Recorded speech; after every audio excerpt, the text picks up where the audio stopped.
Babies are so annoying.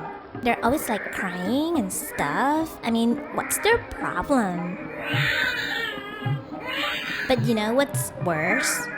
Babies' mothers.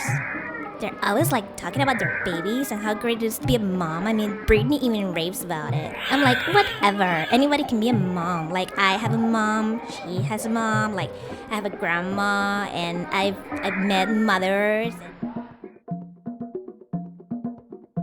You know, it's like they're talking and talking and talking, and I'm like, well, I don't want to listen because I think there's something coming out of your mouth, but it's like, I don't even want to talk about moms. Like, don't get me started.